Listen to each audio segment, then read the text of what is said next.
Olá, bem-vindos ao Aline por Elas, o nosso podcast, um espaço onde iremos explorar as complexidades das relações humanas através das lentes da psicologia e do direito.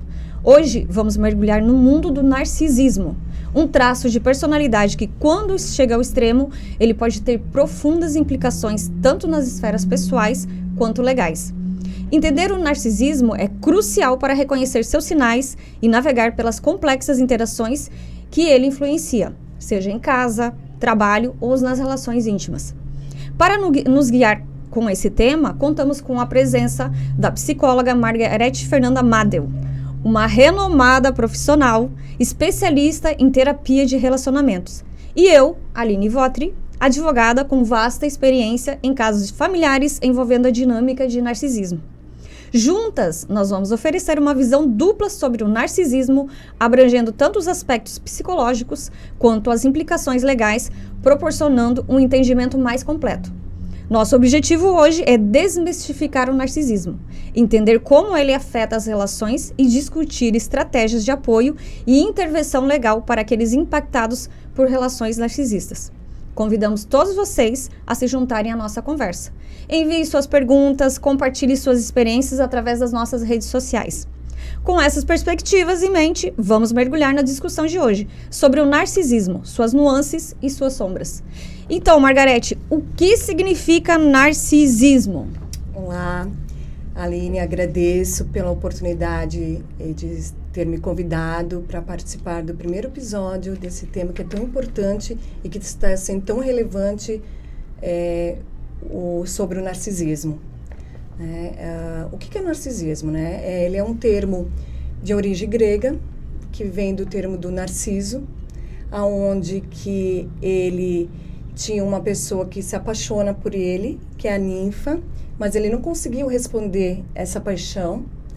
E num belo dia ele foi num lago e ele refletiu nesse lago a própria imagem. E ele ficou preso nessa imagem.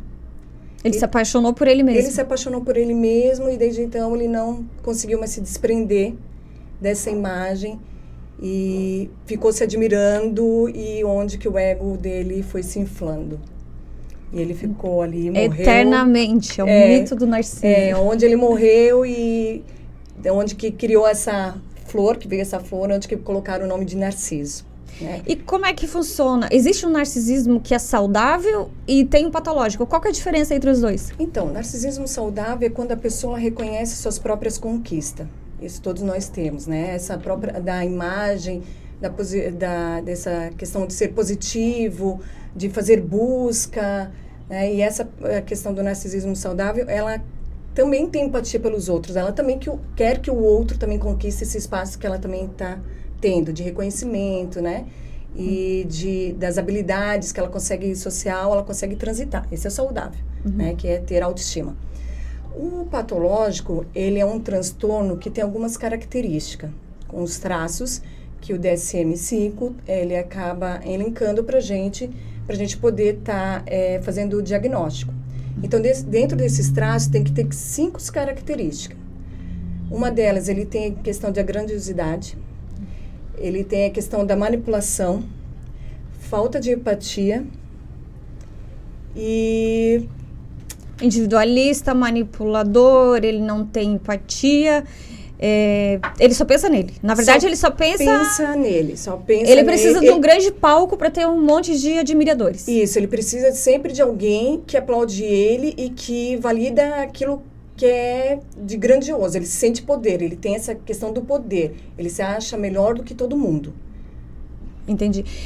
E explica-se... Quando entra na questão dos relacionamentos, claro, o narcisismo, ele começa a ser identificado, o normal, que não é patológico, em que idade da nossa vida? Então, geralmente é a partir da adolescência. Quando é o patológico, ou a gente já nasce com essa característica narcisista, no caso? Tem uma transição que a gente tem, que o Freud mesmo traz, que é do período do narcisismo, que é quando a criança, ela vai para o egocentrismo, que ela começa a dizer tudo meu, que ela começa a olhar as questões dela, das conquistas, de tudo mais. Isso é saudável, Ser narcisista nesse período, Nós, enquanto sujeito, nossas estruturas. Quando, a partir do momento que é na adolescência, começa a aparecer alguns traços que para desenvolver para a parte patológica, que vai ter alguns comportamentos que eles são recorrentes. Esses comportamentos recorrentes que faz com que tenha um transtorno patológico, no narcisista. Isso. E começa como? Fazendo intriga dentro sim, da família, manipula, amigos? mente, usa os irmãos, faz os pais brigar. Cria uma rede de destruição onde passa. Por onde ele passa, ele cria uma rede de destruição. Isso seja dentro da escola, seja na família, em todas as relações que ele for... Sim, da adolescência são alguns traços, né? Daí, a partir da idade adulta, que realmente acaba... Talvez na adolescência não seja tão grave identificar, não, porque vai começando mais sutil, no caso. Isso, ele fica mais oculto, porque tem os pais ali e tudo mais, mas sim, ele pode sim demonstrar na adolescência e na vida adulta. E quando acontece essa patologia, no caso de, por exemplo, adolescentes que já têm problemas com os pais, imagina filhos de narcisistas, pode se transformar no narcisista também ou ter outro tipo de transtorno? Pode. O transtorno narcisista, ele pode ser ambiental, com os pais que são narcisistas, ou com os pais que geralmente eles acabam ou muito cobrando demais dessa criança, ou eles acabam muitas vezes colocando ele como no patamar de rei, que tudo ele pode. Ou anulando, que é o contrário. Que daí onde que vai acabar com a autoestima, diminuindo. De cobranças e tudo mais, né? Que entra nessa questão. E ele pode ser questão genética. E pode ser o meio familiar que também transforme na patologia do narcisismo. Isso. Porque aí tem essa predisposição, né? Tem a predisposição, ou é o meio, ou nasce, ou o meio que acaba criando o narcisista. A partir do adolescente, depois disso, quando se entra na fase adulta, o que se muda e o que interfere nos relacionamentos? Esse narcisista, o adulto, essa pessoa, ela acaba tendo dificuldades de relações interpessoal. As relações humanas dele começam a apresentar algumas dificuldades. Ele não consegue ficar em locais por muito tempo, porque ele não consegue criar vínculo. Então, exemplo, na escola, ele pode ser uma pessoa que ele vai achar uma outra pessoa, um colega, um amigo que esteja ali, e que esse colega, geralmente, ele vai vir para o caminho dele e que vai trazer para ele situações como se ele fosse um maioral. Vai colocar... como uma vítima perfeita, que ele é o palco, ele achou alguém para aplaudir ele. E vai usar essa pessoa, e essa pessoa vai ter que estar alimentando isso nesse narcisista. E se essa pessoa começa a confrontar ele começa a ter comportamento de traços de agressividade. E essa pessoa fica tão presa, tão alienada, que ela acredita que ela é culpada de tudo aquilo que ele está sofrendo. E isso ele faz já nas relações dentro da escola, no ambiente do trabalho e até chegar à vida adulta, quando começa a se relacionar com outras pessoas. E ele sempre vai procurar, então, a vítima perfeita. Vai sempre procurar. Quem é a vítima perfeita para o narcisista? Dependente emocional. É a pessoa que tem baixa autoestima. Essa pessoa que tem baixa autoestima, que precisa que o outro direcione, porque ela não tem segurança de tomadas de decisões, ela acaba atraindo perfis assim. De dependentes emocionais é a vítima perfeita. Porque ele vem como sedutor no início, né? Então ele vai fazer de tudo que essa pessoa acredite que ele vai dar esse suporte de proteção. Isso só no início. Aí, a lua de mel. Passa essa lua de mel. Quando ele vê que a vítima já está ali, a vítima, né? A pessoa já está ali, que ele conseguiu aquilo que ele queria, aí sim vai começar a ter trocas, mas a troca só vem da parte do outro, não dele, no relacionamento. É só o outro tem que dar. Ceder o tempo todo. Ele não vai ceder absolutamente nada. Sempre. Ele manipula, ele usa a tua fragilidade, ele vai saber qual que é a tua fragilidade, ele vai usar a tua culpa, ele vai despersonalizar essa pessoa. Essa pessoa, ela perde totalmente a identidade dela. E eu acredito que ele também faça isso, o isolamento. Existe o isolamento também? Esse isolamento social acontece sim, porque essa pessoa que ela não acredita mais nela, ela não confia mais nas pessoas que estão ao redor. Ela não acredita nem nela, muito menos na sociedade, familiares, tudo. Então, ela se isola. Sim, e a partir do momento que essa pessoa deu aquilo que ele queria, ele procura ao redor também. Ele não fica só com ela. Ele sempre vai ter outras vítimas. Ele precisa de mais gente. Ele precisa de pessoas que dê força para aquele poder dele, que faz com que ele se sinta grande, que ele se sinta com poder, porque ele tem muito poder, ele consegue tudo, é só ele que consegue as coisas. Um exemplo, ele vai num velório, e esse velório é de algum familiar, e essa pessoa está sofrendo. Familiar dele, no caso. Familiar dele, que é próximo. Ou de amigos. Não significa que não vai conseguir achar uma vítima num velório de amigo. Mas o que eu quero dizer, no sentido, ele vai lá, ele vai diminuir o sentimento que aquela pessoa está passando. Ele vai dizer, não, isso não é nada. Você não precisa passar por isso, porque eu estou sofrendo por isso e aquilo. Ele vai trazendo situações que é dele. O teu sofrimento não significa nada comparado ao meu sofrimento. Não. Porque eu já passei por isso. Então, ele vai desprezar Mas para te ver, né, dentro de uma situação ali que é de dor, ele não consegue ter essa empatia. Ele não vai ter, ele tem dificuldade dessa relação. E é muito difícil. Porque ele não sente isso, então ele acha que ele sente? Na verdade, assim, eles têm emoção. Sim. Né? Eles têm emoção, que tanto é que eles têm sentimento de raiva, de tristeza e tudo mais. Mas a emoção dele é maior do que a tua. Maior do que do outro. Entendi. Porque sempre o outro que está fazendo ele sofrer. A culpa sempre é do outro. Nunca é dele, jamais dele. Nunca é dele.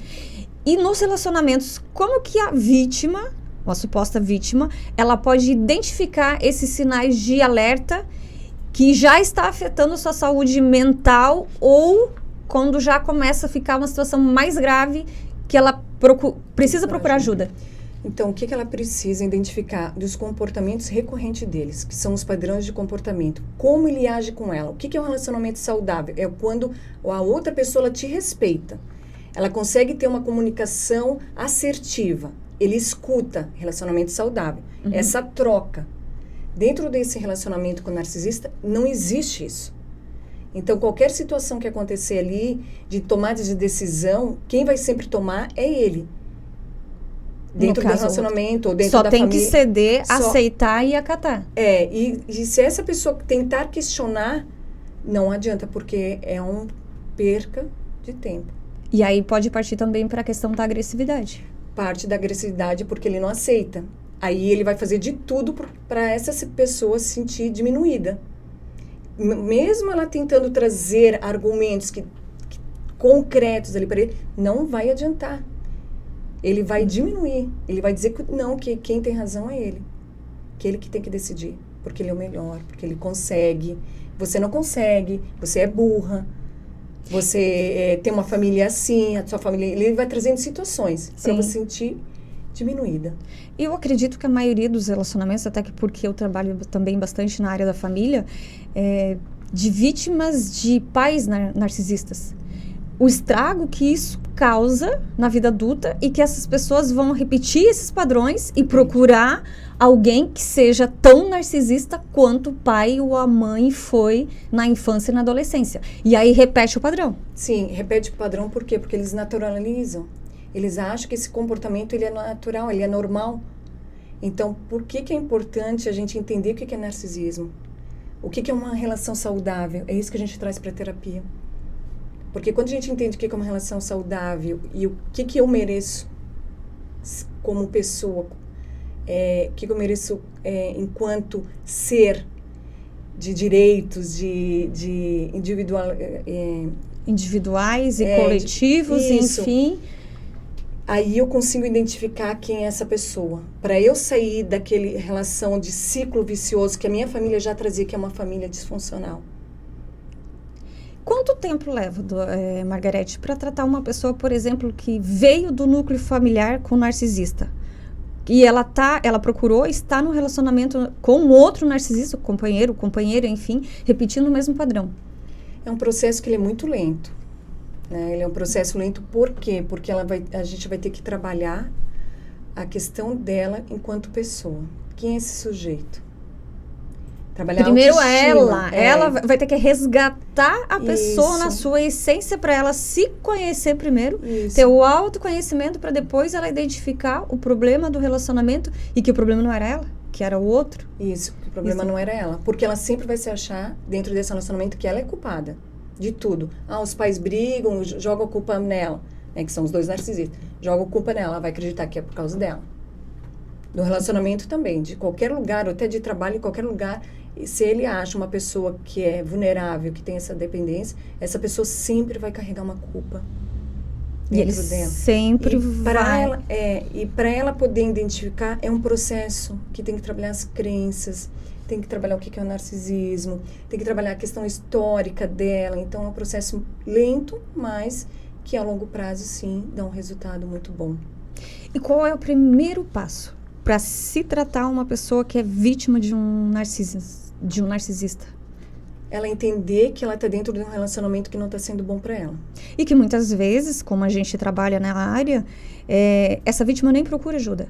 Geralmente é denunciado um caso quando chega na parte da agressividade, que algum familiar, que algum vizinho denuncia, e que essa vítima vem para dentro de uma delegacia, dentro do projeto, né? Por exemplo, o projeto OB por Elas, que eu fiquei aí 1 ano atuando, e eu percebi nesse 1 ano o quanto é difícil a gente convencer essa vítima de que a culpa não é dela e que ela precisa de apoio. Porque, assim, é tão difícil eu, como advogada, falar e fazer com que ela entenda que ela precisa de ajuda, e tão difícil levar essa vítima para um atendimento psicológico, porque na cabeça delas não tem nada errado.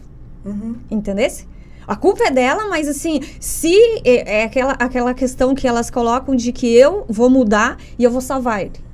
Isso é bem importante que tu traz, Aline, porque onde que eu trabalho também, que a gente atende pessoas assim, que vem encaminhado também por causa de questão de denúncia dessas vítimas, realmente elas não conseguem identificar, elas não conseguem entender, elas não conseguem aceitar que elas são vítimas. Que elas são vítimas, não conseguem, elas têm uma dificuldade muito grande. E mesmo tu trabalhando ali, trazendo, né, porque é um processo lento, assim, né, para desconstruir aquilo que também por anos ela passou, né, por tempo que ela passou. Mesmo assim, ela acaba muitas vezes voltando pro agressor.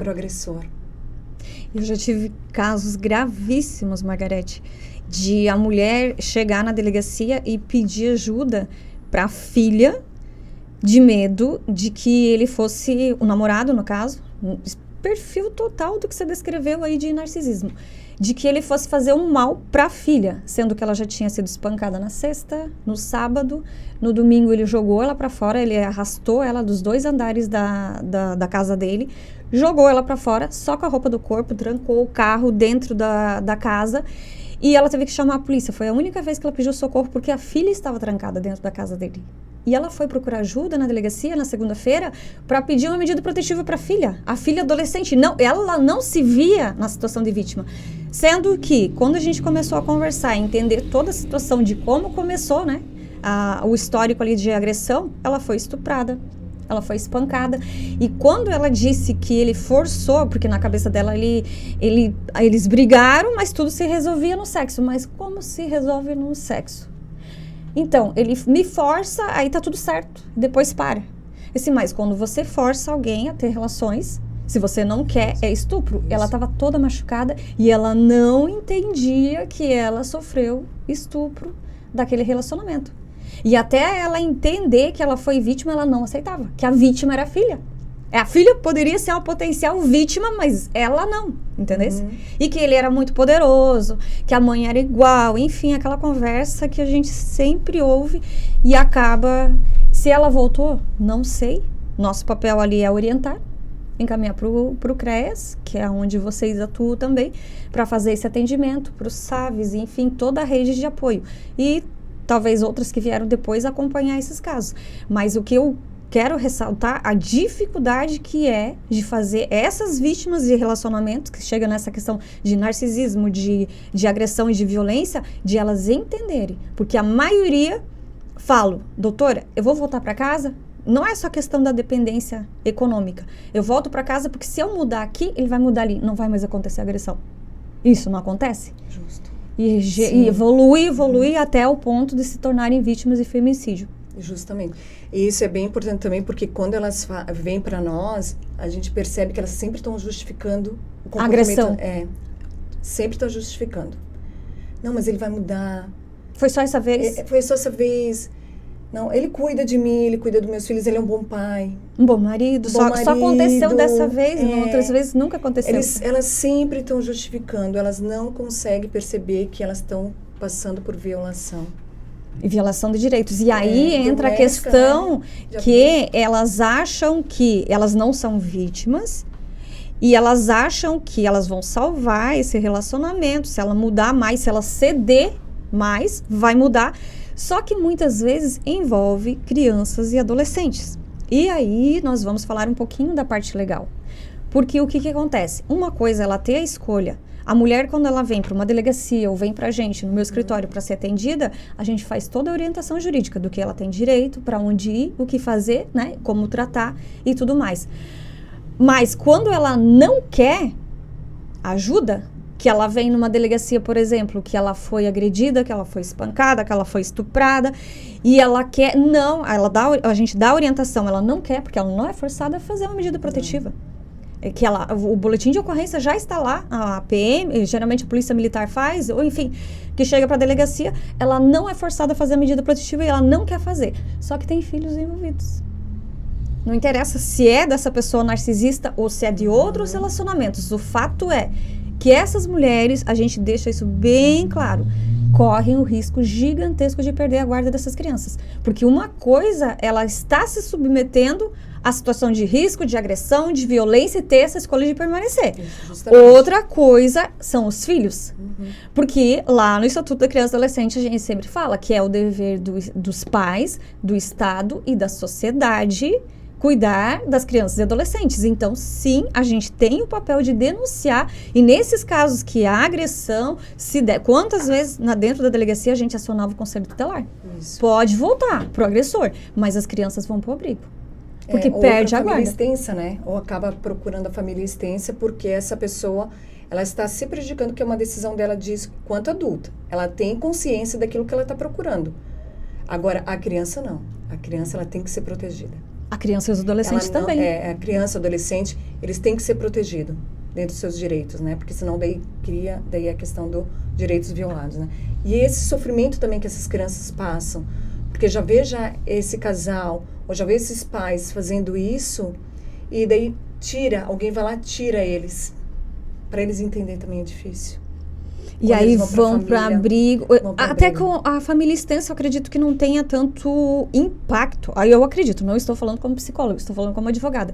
Quando se tira de pais violentos, a família extensa, eu acredito que tenha menos impacto do que ir diretamente para um abrigo, que é um ambiente totalmente diferente e sem vínculo afetivo nenhum. Com a família extensa, ainda se tem algum vínculo que pode ser trabalhado. Mas dentro de abrigos, o que você, na sua concepção como psicóloga, analisa em relação a isso? Dentro do abrigo, que nem você trouxe, não tem vínculo. Então, são pessoas diferentes. São horários diferentes. Ele está saindo do meio familiar. Mesmo que ele está sofrendo ali, muitas vezes eles preferem ficar com esses pais. Apanhando. Com essa mãe, com esse pai, ou com esse relacionamento. Eles preferem ficar ali. E quando eles vão para a família, também tem um impacto, um sofrimento psíquico. Porque ele também vai se sentir culpado pela relação dos pais. Porque ele vai, muitas vezes, se colocar como salvador daquela família. Porque a gente não sabe o que está passando ali. Até teve um caso que a gente teve que a mãe manipula esse menino. Porque ela acaba usando esse adolescente para atingir o pai. Porque ela tem esse comportamento narcisista. Que o menino é só uma massa de manobra, que o objetivo maior é atingir o pai. É atingir o pai. Ela usa, ele manipula. Aí ela coloca como se ela estivesse doente. Ela se coloca como doente. Aí o menino quer ir com o pai, ela não, porque eu tô doente. Daí ele tem que ficar ali, ele tem que fazer comida, ele tem que resolver as coisas dela. É um adolescente. É um adolescente que já está adulto, praticamente. Foi forçado a ser um adulto, um cuidador de alguém que de doença não tem nada. Tem doença, é um transtorno, né? Eu acho que transtorno, um transtorno, né? E o interessante desse adolescente que ele tem uma compreensão do que está acontecendo. E quando ele começou a vir conosco, para a gente poder estar atendendo dentro da área da psicologia, comecei a sinalizar algumas situações, porque ele não confiava em ninguém. Ele tinha medo de falar o que ela fazia, a mãe. Até para o pai. E ele não falava, ele estava sofrendo calado. Então ela ameaçava ele que ia matar os bichinhos, que não podia andar com os amigos. Ela privava Isolou. ele, isolou. Totalmente. Isolou. Então, quando ele está em casa, que ele não está com o pai, ele fica com a casa toda fechada. Cárcere privado. Ficava com a casa fechada. Claro que a gente foi trabalhando e foi, né, modificando essa situação, esse quadro dele. E ele, quando ele começou a perceber que ele criou vínculo, ele começou a trazer para nós as violações. As violações. E daí a gente começou a conversar com ele. E o que essa mãe fez? Começou a atacar. Vocês deram força pro meu filho. Atacar vocês, no caso. Isso. Culpadas de retirar a vítima dela. Ainda tá, porque tá em tratamento. Tá, e não, o pai? Tá no judicial, né? O pai tá pedindo a guarda, no caso. O pai tá pedindo a guarda, mas o pai tinha medo dessa mãe. E daí a gente teve que também trabalhar com ele essa questão dessa violação que essa adolescente tá passando. Do filho dele, qual era a prioridade dele? Aí onde ele criou coragem. Porque essa mãe, ela ia nos locais, ela fazia vexame. Escândalo. Escândalo, porque o poder é dela. Eu vou e entro e deu. E como tem, Margarete? E como e ela, tem? Dizia assim, você não pode, ele pode acionar a polícia. Não, eu vou sim. Quem a polícia pensa que ela é? Eu sou mãe. Eu sou mãe, a guarda é minha, eu faço Justo, o que eu quiser. A guarda é minha. Daí a gente também explicou sobre a guarda. Daí onde trouxe para ela, guarda compartilhada. É para os dois. Não é só para você, não é só para mim. E priva o pai de N situações. Não é um caso. Claro, geralmente o que a gente está acostumado a atender, até porque eu não sei o que passa também no CREAS, mas a nossa maior demanda, tanto de projeto das delegacias quanto do escritório, ainda assim a maior demanda são mulheres. Sim. Por que ainda tem... seria essa questão cultural de que os adolescentes meninos e os homens têm que engolir isso calados e ficarem sofrendo isso para depois repetir o mesmo padrão porque não consegue buscar ajuda? Sim, é cultural. É cultural e as pessoas também têm dificuldade de falar sobre si, né? Nós não fomos educados para falar sobre sentimentos. Exatamente. A gente não consegue expressar o que eu sinto, o que eu penso. A gente não consegue ter uma comunicação assertiva. Porque pode ver quantas coisas que acontecem no mundo, guerra, discussões, porque o outro escuta aquilo que ele quer. Ou não escuta. Ou não escuta, porque ele vai escutar aquilo que ele quer, ele não... E pronto. E dentro da escola, por exemplo, qual a dica que você daria hoje para as pedagogas, professoras, coordenadoras pedagógicas, enfim, o pessoal de suporte de escola, que eles podem ficar atentos às vítimas de narcisistas, por exemplo? Que atitudes elas têm, ou dificuldade, no caso um deles, seria a dificuldade de socializar mesmo com outras crianças ou com outros adolescentes? Então, ele tinha dificuldade, ele repetiu o mesmo padrão que a mãe na escola. E é onde o pai foi chamado. Ela, na verdade, bloqueou o pai, dizendo que ele não poderia porque ela tinha medida protetiva. Porque daí ela colocou ele como se ele fosse o errado. O agressor. O agressor. E não ela que estava fazendo aquelas situações para tornar ele, de pegar a criança pelo direito dele. Então, ela armou situações para prejudicar o pai e o menino. E essa criança, ela começou a ter comportamentos de agressividade na escola. Mas nem sempre a escola vai entender que os pais são narcisistas. Não consegue identificar. Que tem transtorno, que tem questão de saúde mental. Não. O que falta na escola hoje? Seriam psicólogos para fazer esse acompanhamento? Então, hoje está tendo... Tem um projeto? Tem um projeto que tem psicólogo e assistente social. Mas não todas as escolas, que não chegou até a nossa realidade ainda. No município, sim. Temos, Agora? No município, sim. Tem psicólogos que vão lá, a coordenação aciona quando vê que uma... já passou dos limites de comportamento dentro da escola. Isso. Que já não sabe mais o que chamar, não é mais os pais, não é o conselho tutelar, quem que a gente vai chamar para... daí faz esses encaminhamentos, né? A gente trabalha em rede, né? Conselho tutelar, escola, CREAS, saúde, em redes. Então, essa criança ela vai ter que ser encaminhada para uma psicóloga. Ela não faz tratamento dentro da rede. Dentro da rede da escola. Com a psicóloga, não. Ela identifica uma questão ali que está trazendo sofrimento. E ela vai para onde? Aí vai para o CREAS? Não, daí se tiver direitos violados, sim. Aí eles encaminham para nós, CREAS. Agora, se tiver questão de aprendizado ou sofrimento, de tristeza, angústia, enfim, eles encaminham para a rede de saúde. Tá. Daí seria psicólogo das unidades de saúde. Da unidade de saúde, ou até eles podem estar procurando particular os pais. Daí eles, né, que vão... Uma questão interessante que você falou ali, que a mãe, ela chegou a pedir medida protetiva para afastar o pai do filho, né?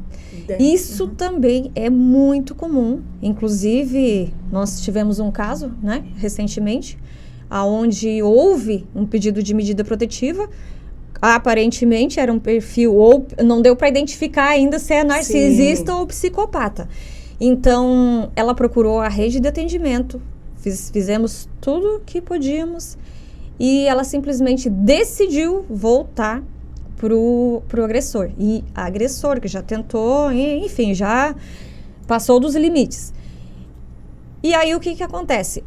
Muitos homens e muitas pessoas acham que hoje a Lei Maria da Penha, ela protege muitas mulheres. Sim, protege muitas mulheres. Mas nesses casos que ela vem, conta uma mentira para tentar prejudicar outra pessoa ou para fazer chantagem emocional, como no caso de mulher narcisista ou de vítima de narcisista, tem uma consequência legal. Além de ter o risco de sofrer uma sanção penal, que é a denunciação caluniosa, que vai responder o processo crime, também tem o risco, sim, de toda a rede ter sido acionada e verificar, através do Conselho Tutelar, que tem crianças envolvidas em uma situação de risco. Porque, como eu disse, a mulher ela pode ter essa opção, ela não é forçada a solicitar medida protetiva e nem se afastar do agressor. Agora, se ela quer permanecer com o agressor, ela tem que entender que se ela estiver colocando em risco os filhos vão por algum lugar, para a família extensa, para os pais biológicos, casos de casais separados, enfim, ou até mesmo vão para adoção. Quando criança aí vai para adoção, o adolescente vai ficar num abrigo até cumprir aí a maioridade, 18 anos, e depois vai sair de lá encaminhado para a vida. Então fica a reflexão para as mulheres que usam o sistema para atingir, chantagear, enfim, para contar mentiras e que não é esse o objetivo. Então, as medidas legais hoje, o judiciário também toma providências em relação a isso. E o que a gente não espera, não é mesmo? Margarete. Como a mediação e a terapia familiar pode auxiliar nesses casos, quando, por exemplo, pais... casais envolvendo o narcisismo, pode auxiliar, pode amenizar. Por exemplo, ela vem para a delegacia, ela é vítima de um narcisista, mas ela quer tentar recuperar aquele narcisista para ter um convívio social, e ele também quer essa ajuda. Há essa possibilidade? Sim, tem essa possibilidade, mas a gente tem que compreender que o transtorno de personalidade narcisista, ele não tem cura. O que ele pode acontecer, o casal passar por um processo de terapia de casal e eles começarem a trabalhar as habilidades e a comunicação entre eles. Habilidades, exemplo, ele tem a questão da impulsividade, vai trabalhar como ele pode estar agindo dentro dessa relação. Como controlar, no caso. Como controlar. E muitas vezes, quem tem o transtorno tem a comorbidade também com depressão, com ansiedade. Aí sim, daí tem que procurar a questão psiquiatra. No caso, um narcisista que tem esses transtornos junto ou a vítima? Os dois, né? Porque ela, muitas vezes, como ela acaba ficando em isolamento, ela entra também para uma depressão, né? Causa um sofrimento psíquico intenso. Então, ela vai para depressão, ela vai para ansiedade, ela vai para isolamento, ela vai para baixa autoestima. Então, sim, ela também pode estar procurando ajuda. Não só com psicólogo. Quando está muito intenso, né? A questão dela, que não só por ela... sozinha, precisa dessa rede de apoio, de outros profissionais. E pode ser que o narcisista, ele finja querer procurar ajuda em primeiro momento? Vocês conseguem identificar isso? Então, ele não vai buscar ajuda porque ele tem o transtorno. Sim. Ele vai buscar ajuda porque ele se sente triste, que ele está com depressão e não está conseguindo atingir aquilo que ele quer. Entendi. Então, ele vai para, talvez, criar mais habilidades... a gente vai trabalhar com as habilidades sociais dele, sociais. né? Com as habilidades, com questões das emoções, com controle. É isso que a gente acaba trabalhando. Ele ameniza, mas não que isso cure. Curar não vai curar. Não cura. E hoje, no município, aonde que se pode procurar o suporte para ter esse tipo de acompanhamento? É claro, nós sabemos que as vítimas, como eu disse, quando há essa questão de agressividade, violência doméstica, enfim, o primeiro passo é ela identificar que ela está numa situação de violência, que ela está nessa roda de violência e ela queira procurar ajuda, ou se ela foi encaminhada para a delegacia por denúncias de terceiros, que aí dentro da delegacia já vai ter uma rede de apoio para ser encaminhado. Mas fora isso, tem outro tipo de ajuda que ela pode buscar dentro do município? Terapia, né? Geralmente eles encaminham para terapia, que é na rede de saúde, que busca o clínico geral, ele encaminha para psicóloga, que sempre vai ter que passar. Se for violado algum direitos dela, eles encaminham para o CREAS, que também vai ter o suporte ali nosso, né, do pessoal do CREAS. Vai ter todas as orientações e encaminhamentos necessários para ela poder estar saindo dessa situação, ou ela vai buscar particular, né? Então, é uma decisão que vai caber a ela, onde que ela se sinta mais confortável e que ela possa ter esse suporte emocional, psicológico. Entendi. Né? E a rede de apoio, Aline, é muito importante, ela ter rede de apoio. Resgatar, no caso, a rede de apoio, porque muitas vezes ela sofre esse isolamento, até mesmo o cárcere privado, enfim, ela perde família, ela se afasta de amigos, porque não tem mais amigos, né? Eles fazem elas se afastarem, né? Porque e aí, como que ela vai procurar uma rede de apoio se ela está extremamente isolada? Então, daí ela vai ter que buscar resgatar esses familiares, amigos, alguém ela sempre vai ter. Ela não pode ter o contato todos os dias, mas alguém ela vai ter. Entendi. É importante que essa pessoa que está sofrendo isso, ela precisa de uma rede de apoio. E outra, a gente tem que acolher as pessoas que sofrem dentro dessas relações abusivas. Sem julgamento. Sem julgar, mesmo se ela voltou, acolhe. Ela pode vir 10 vezes procurar ajuda na delegacia. Então, nas 10 vezes que ela procurar ajuda dentro da delegacia, dentro do projeto que existe lá da OAB por Elas também, ela pode vir. Isso. Que eu acredito, eu estive lá 1 ano, todas as advogadas que participam do projeto, elas não estão lá para fazer julgamentos. Nenhum advogado faz julgamento. Quem julga é juiz. Quem acusa é promotor. Nem mesmo dentro da delegacia, é importante ressaltar isso, Margarete, porque tive casos aqui em Santa Catarina de que as vítimas vão pedir o apoio e elas são extremamente maltratadas, humilhadas por parte dos servidores. Até mesmo tive um caso em Itajaí que eu já fiz a denúncia de que a minha cliente, vítima de um narcisista, foi procurar, confiou, primeiro fez um acordo judicial, retirou a medida protetiva e num dos episódios ele agrediu ela, depois de ter resolvido a situação judicial, e ela foi procurar ajuda dentro da delegacia e ela foi humilhada pela própria delegada e, inclusive, está respondendo um processo criminal por desacato. E essa denúncia eu já fiz para a corregedoria, enfim, para o Estado, para a OAB, todos já têm conhecimento dessa situação, porque não é papel de delegado, não é papel de policial fazer julgamentos. Essa mulher pode vir 10, 15, 20 vezes dentro da delegacia para pedir medida protetiva, por mais que ela retire e ela voltar, até que ela tenha um apoio adequado, né? E uma compreensão do que ela está passando, porque eu posso ter aqui consciente, eu estou sofrendo, mas ela não está tendo essa compreensão na realidade, que ela está sofrendo, uma violação, que isso está trazendo os impactos na vida dela, que ela está se afastando, que ela está se perdendo dentro desse contexto que ela está vivenciando, que ela começa a buscar esse auto-amor, né? Porque elas pedem um amor próprio. O autoconhecimento, enfim. E através do autoconhecimento a gente vai buscando o que é o amor próprio, né? Quando a gente começa a ter aquela confiança com a gente mesmo, né? Que a gente acredita que as coisas podem se melhorar. E dizer não. E dizer não. Outra situação, trabalhar com elas do limite, até que você pode, que você não pode mais. Aprender a dizer não para essas pessoas, como ainda temos muita dificuldade ainda de dizer não. Dentro do relacionamento abusivo, muito mais. Elas não conseguem dizer não, elas cedem. Apanham caladas. Elas não conseguem tomar atitudes, posturas para sair daquela situação, porque elas se vejam presas. Como se eles fossem o salvador. Não, eu que estou fazendo a situação. A culpa é minha. Eu que estou criando. Ele fez isso porque eu queimei o arroz, ele fez isso porque não levei... Eu olhei atravessado, eu respirei talvez. Isso. Mais forte, e aí eu mereci levar uma surra. E essas pessoas, elas...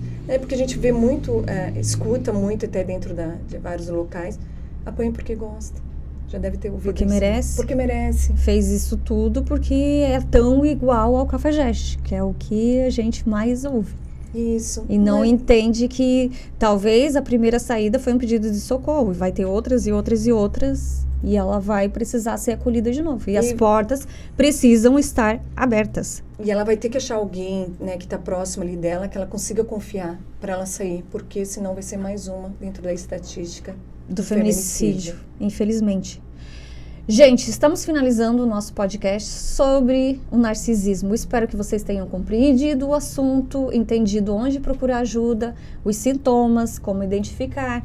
E eu aguardo vocês, agradeço você, Margarete, pela tua participação, extremamente importante. Quer deixar a tua rede, o teu contato, a tua rede social, para quem tiver interesse em mandar dúvidas, perguntas, enfim, ela é a especialista na área que trata as vítimas.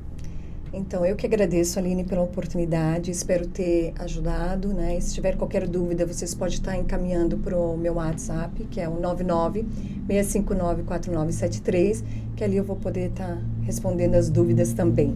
E qual é a tua rede social? Qual é o teu Instagram, Margarete? Então, é Margarete Madel. Madel. É @hotmail.com. Tá, a gente vai te procurar. Eu vou postar aqui nos canais, nas redes sociais e vou marcar você.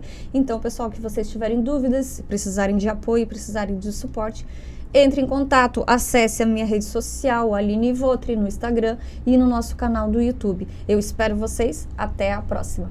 Obrigada.